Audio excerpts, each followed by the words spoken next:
The Dallas Cowboys, America's team. The squad that's supposed to be lighting up AT&T Stadium like it's the 4th of July every Sunday, just got absolutely torched in the thin air of Mile High. A 44-24 demolition by the Denver Broncos in Week 8, yeah, you heard that right. It's the kind of loss that leaves you staring at your screen, popcorn forgotten on the couch, wondering if this is the same franchise that hoisted 5 Lombardi trophies and gave us legends like Roger Staubach, threading needles through defenses like a Thanksgiving turkey through a keyhole. But hey, that's the NFL for you, glory one week, gut punch the next. Welcome back to Cowboys Corner, where we're unpacking this heartbreak, scouting the horizon, and getting you fired up for what's next. I'm your host, and trust me, we've got a lot to chew on tonight. Let's rewind the tape on that Denver disaster, because if you're a diehard like me, you've probably watched the highlights on loop, cursing at every missed tackle. The Cowboys came in riding a wave of optimism after grinding out a couple of gritty wins, their high-octane offense humming with Dak Prescott, slinging it to CeeDee Lamb like they were born to dance together.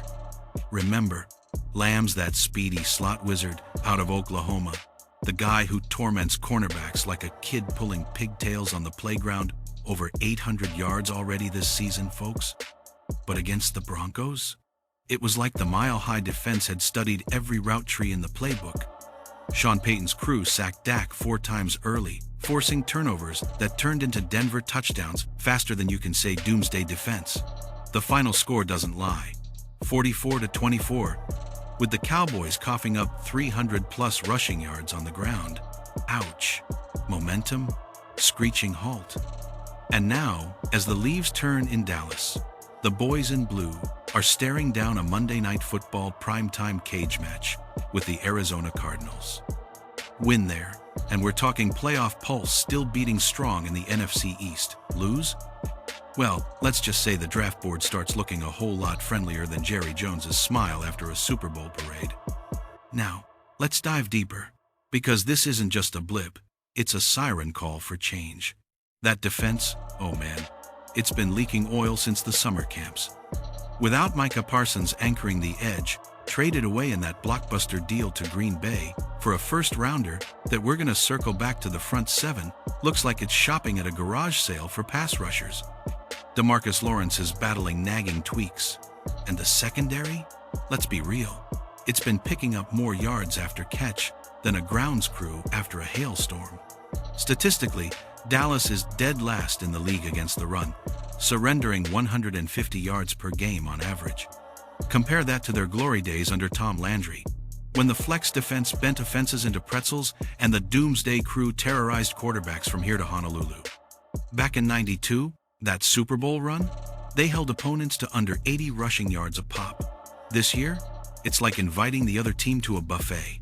Coaching-wise, Mike McCarthy's play calling has been sharp on offense. Dak's completion percentage is hovering at 68%. Elite territory, but the schemes haven't adapted to the personnel losses. It's tactical chess. And right now, the Cowboys are playing checkers. Injuries piling up too. Trevon Diggs nursing that hamstring, keeping him out for the Cards tilt. If there's a silver lining, it's the young guns, stepping up rookie linebacker out of LSU, flashing some fire in limited snaps.